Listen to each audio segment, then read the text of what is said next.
Two police officers believed they had an easy target. They were unaware that he was in charge of the entire department. As Julian Coleman, a 48-year-old man known for his leadership and calm manner, pulled onto Sycamore Avenue, the sound of tires crunching gravel filled the still evening air. He was returning home from a long but fruitful day in Charlotte, North Carolina, where he had met with local officials. His thoughts drifted to his wife's renowned pot roast, which was waiting at home, when his car, a little black sedan, smashed into the suburban streets. Then, like an alarm bell, blue and red lights flashed in his rearview mirror, cutting through the darkness. Julian briefly strengthened his hold on the steering wheel. He looked at his speedometer. It read 29 out of 35. No moving infractions, no taillights are broken. But he was told to stop when the patrol car's siren sounded. As he gestured and gently shifted his vehicle to the side of the road, he whispered to himself, "Remain composed." He was familiar with the protocol. Hands out, slow motions, courteous manner.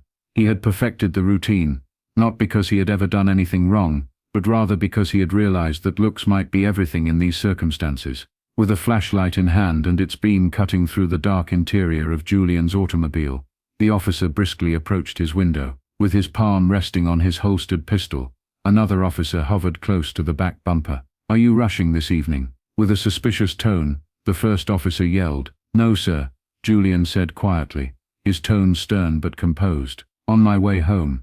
Julian's face was briefly illuminated by the officer's flashlight, before it quickly moved to his lap, console and face again. Ignoring Julian's answer, he demanded, "License and registration." Julian described every action as he slowly reached into his glove compartment. "I'm currently receiving my registration. After this I'll go for my license, which is in my wallet." The officer's posture tensed, but he did not answer. "Are you aware of the reason I stopped you?" the officer inquired, but it seemed like a rhetorical inquiry. The officer went on, "You were driving erratically back there." Before Julian could reply, veering into the opposite lane. Julian scowled. "Respectfully, sir, I wasn't veering. I can confirm that with my dashcam." He was abruptly interrupted by the police. "Dashcam? What? That will be seized as proof. Get out of the car." Julian blinked, taken aback by the abrupt change in intensity. "Officer, is there an issue?" "I'm doing everything I can." The officer's mouth clenched. "Get out of the car," I urged. "Right now." Despite his roiling stomach, Julian unbuckled his seatbelt and carefully opened the door, his hands visible. Quickly approaching, the second officer grabbed Julian's arm and pulled him in the direction of the patrol car. "Is this required?" Julian's tone was stern, but measured as he inquired. "I didn't do anything wrong.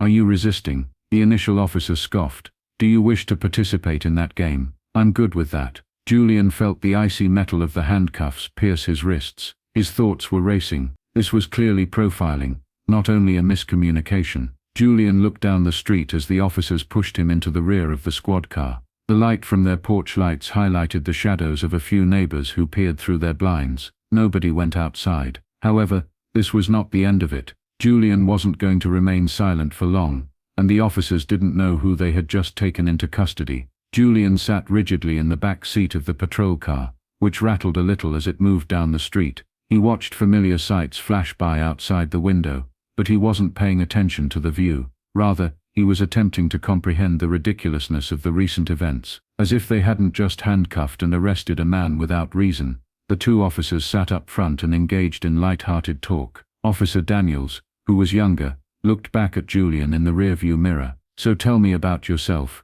Drug run late at night, or do you simply enjoy making fun of us?" Julian looked straight into Daniels' eyes. "All I am is a man attempting to return home." The second police, a burly man named Police Reed, grumbled.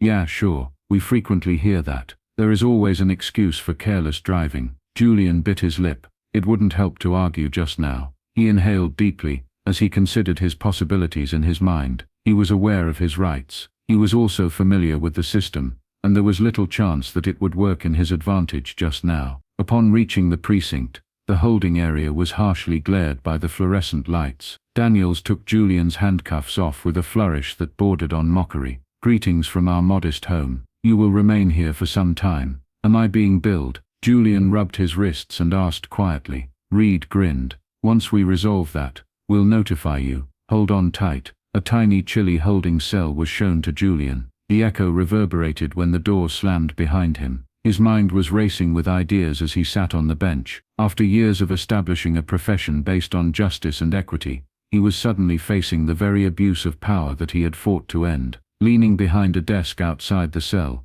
the two officers examined Julian's driver's license and vehicle registration, while giggling softly. Daniels sounded almost disappointed as he continued. "Nothing out of the ordinary. It doesn't matter," smirked Reed in response. "We'll locate something. There are always skeletons in the closet for guys like him." Overhearing their conversation, Julian's face was inscrutable. He sat with his hands clasped and his stance straight. He was calculating, not enraged. He was confident that his patience would soon be rewarded. The hours passed slowly. Other cops arrived and departed, looking at the man in the cell with interest. Julian didn't expect them to recognize him, but none of them did. Having taken the job only 3 weeks earlier, he was fresh to the area. Julian finally heard footsteps approaching as dawn started to strike the sky with light orange hues. In front of the cell, a stern-looking officer of obvious higher rank appeared. Lieutenant Morgan was written on her badge. She exuded professionalism and power, which stood in stark contrast to the other two cops. She looked at Julian, then back at the papers she was holding, and scowled. "What's happening?" Daniels moved forward. He was picked up last night for resisting arrest and driving recklessly. Morgan raised an eyebrow. "Careless driving. Where is the proof?" Leaning against the desk, Reed remarked nonchalantly. "We haven't processed it yet." Morgan returned her focus to Julian's. "Do you know why you were stopped, sir?" Julian calmly met her look as he stood. "I vehemently disagree with the statement that it was for irresponsible driving. My version of events can also be confirmed by my dashcam." Morgan looked at the two officers, her face hardening. "Didn't you check out his dashcam?" Reed gave a shrug. "We haven't gotten around to it yet." Morgan gave a sharp, obviously irritated sigh. "Get it right away. And my office." "Daniels, Reed, right now." Julian realized that things were starting to change as the two officers crouched away. However, this was only the start of their reckoning. Julian sat in the holding cell, watching the precinct hum with activity, the cold metal bench pressing against his back. The only sound to break up the interminable hours was the distant chatter or the shuffle of papers. Even while everything around him was quiet, Julian's thoughts were everything but. He replayed the events of the night in his mind, every sarcastic utterance, every needless escalation, like a movie. All of it was a sobering reminder of the serious shortcomings he had fought for years to address. His new role as police chief had given him the chance to address these problems internally and establish an accountable culture. And now, he was facing the precise unfairness that he had promised to eradicate. He was startled out of his reverie by the sound of footsteps. Lieutenant Morgan came back with a tablet in his hand. She motioned for him to approach the bars. "We looked over your dashcam footage," she stated in a professional although clipped tone. "I've talked to the arresting cops as well. To be clear, this was not supposed to occur. The video completely deviates from their report." Unsurprised, but still waiting for her to continue, Julian raised an eyebrow. She went on, "I'll be releasing you immediately, but I want to talk about the next steps in private." Julian emerged from the cell a few moments later, and took a seat across from Morgan in her office. The space was simple, consisting of a small filing cabinet, a desk, and a pair of seats. Nothing fancy. Avoid any distractions, just business. Morgan folded her hands on the tabletop and said, "I'll be filing a report against Daniels and Reed, but I have a question to ask." She paused, obviously considering what to say. "Really? Who are you? For someone who just spent the night in a holding cell for no reason, you are much too calm." Julian gave her a faint, calculated smile, as he leaned back a little. "Thank you for your hard work, Lieutenant. Let's just say, though, that I have encountered similar circumstances in the past. I've learnt to maintain my composure." After examining him for a while, Morgan nodded. "All okay. However, I suspect that this is not the last time we will hear about this matter." The early morning sun warmed Julian's face as he walked out of the station, but the darkness still hung over him. He didn't go home right away. He chose to drive to his office, park in the spot he had reserved, and enter the police headquarters he now supervised. Startled, Anita, his assistant, looked up from her desk. "Coleman, Chief. You arrive early." Julian nodded to her, his face expressionless. "This night has been long. Could you set up a briefing room for me, Anita? I have to speak this afternoon to the department. Sensing the seriousness in his voice, Anita nodded rapidly. Julian let out a long sigh as he entered his office and shut the door. He was aware of the impending event. He wasn't the only one involved. It was about what happened. It wasn't just about him. It was about the meaning of his experience. He was trusted by the people to lead, protect, and hold people accountable. Despite the weight of that obligation, Julian embraced it. However, he had to withstand one more storm before he could take action. The courtroom, where all would be revealed. The courtroom was full. The matter had gained rapid attention, and local media sources were keen to report on it. Reporters lined the steps of the courthouse, prepared to jump in as soon as the hearing was over, despite the fact that cameras were not permitted inside. As his attorney, Sandra Reyes, flipped through a bulky folder of evidence, Julian sat silently at the defendant's table, sharp, relentless, and known for deconstructing weak arguments with surgical accuracy. Sandra was a formidable opponent. Officers Daniels and Reed were seated across the room with their department-appointed lawyer. While Reed attempted to look unconcerned, leaning back in his chair with a smug smirk, Daniels appeared anxious, his foot tapping involuntarily. Entering the room and calling the session to order was the judge, an older man with a no-nonsense manner. To discuss the accusations made against Mr. Julian Coleman, we're here today. You may now proceed. Prosecution. The young and apprehensive prosecutor got up and started laying out the case. As first reported, the defendant was seen driving carelessly and drifting into another lane on the night in issue. He became uncooperative and resisted arrest after officers Daniels and Reed stopped him. Sandra could hardly contain her smile.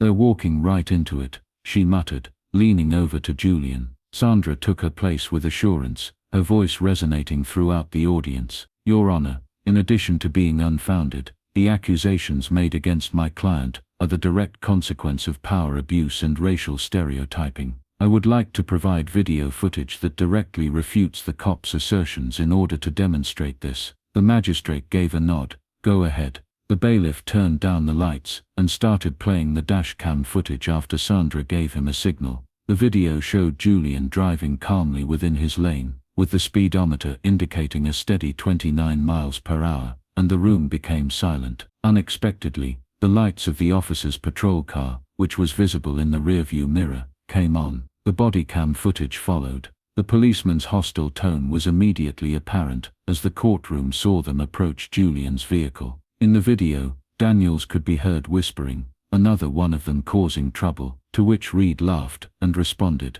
"Figures." The audience erupted in gasps. The judge looked at the cops, his face profoundly furrowed. Sandra spoke to the court after pausing the video. "Officers Daniels and Reed demonstrated professionalism like this. Let's move on to the actual arrest now." The video went on to show Julian complying coolly and recounting his actions as he got his license and registration. His calm manner stood in sharp contrast to the officer's animosity. The courtroom was tense at the end of the footage. "This is more than just a misuse of authority," Sandra stated, turning to the jurors. "Due to bias and prejudice, this is a clear infringement of my client's rights." The prosecutor was clearly agitated and stood up. The officers thought they had a good reason. Sandra interrupted abruptly. "What is the probable cause based on? How can I drive safely, obeying directions, or was it the hue of his complexion?" The judge called for order with a light gavel boom.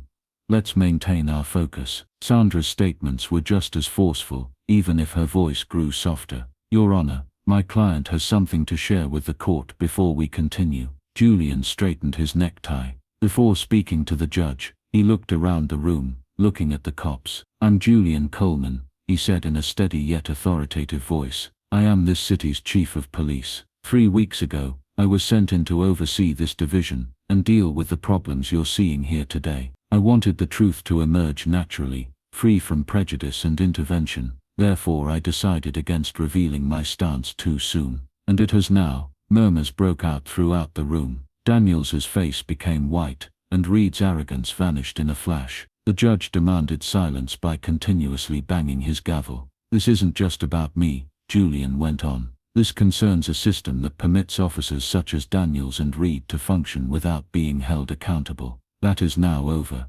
However, this moment was more than just a revelation. It was a reckoning that would have an impact well beyond the confines of the courtroom. As Julian took his seat, his last remarks echoed like a thunderclap through the tense courtroom. Daniels and Reed sat motionless, looking shocked and afraid at the same time. In order to give everyone time to process what had just happened, the judge called a brief recess. The tone had drastically changed by the time court resumed. The judge promptly threw out the charges against Julian when the prosecution made no more arguments. However, that was just the start. Reporters surrounded Julian as he left the courthouse, microphones pressed forward and cameras flashing. "Do you have a statement regarding the case, Chief Coleman?" one shouted. Julian signaled for silence with a raised hand. The audience froze, waiting for his answer. His voice was firm and determined as he started. "This case isn't just about me. It has to do with responsibility. It's about making sure that everyone receives the decency and respect they are due, no matter who they are. I'm dedicated to building a department that prioritizes honesty and equity in my role as police chief, and I'll keep fighting for justice as a citizen." Despite the ongoing media craze, Julian didn't linger. He needed to deal with more pressing issues. The case had immediate repercussions. Reed and Daniels were placed on immediate leave while an internal inquiry was conducted. As the video was made public, protests and calls for reform were sparked by the growing public outrage. Together, community leaders called for more training for police officers and increased transparency. Julian's leadership became much more important. He gathered the precinct's cops for an emergency meeting. He stood in the center of the room and spoke to them with a firm belief. Julian looked around the room and remarked, "What happened to me last night wasn't an isolated incident. It was a sign of something more serious, and I won't put up with it as long as I'm chief. Our purpose is not to harass and intimidate, but to serve and protect. This isn't the place for you if you can't maintain those ideals." His remarks pierced any remaining uncertainty about his intentions, and the room fell silent. In the weeks that followed, Julian made significant adjustments. Stricter oversight, mandatory bias training, and an anonymous reporting system for officer misbehavior were only the first steps. Although trust wouldn't be restored right away, the community started to change. A few months later, Julian listened to a young guy speak while seated on a panel at a town hall gathering. "What you went through, Chief Coleman, it could have been me," he remarked, his voice cracking a little. "Any one of us could have done it. We appreciate you speaking up for all of us, not just for yourself." Julian gave a nod, his heart sorrowful yet determined. He responded, "Change doesn't happen overnight, but we can create a system that genuinely benefits everyone if we work together." Julian stayed for a while as the town hall came to a conclusion. Seeing people leave with newfound optimism, he was prepared for the fight, even if he knew it wasn't finished yet. It is now our responsibility as viewers and members of the community to continue that battle. We must speak up if we witness injustice. We must demand change if we want it. By working together, we can make accountability a reality rather than simply a promise.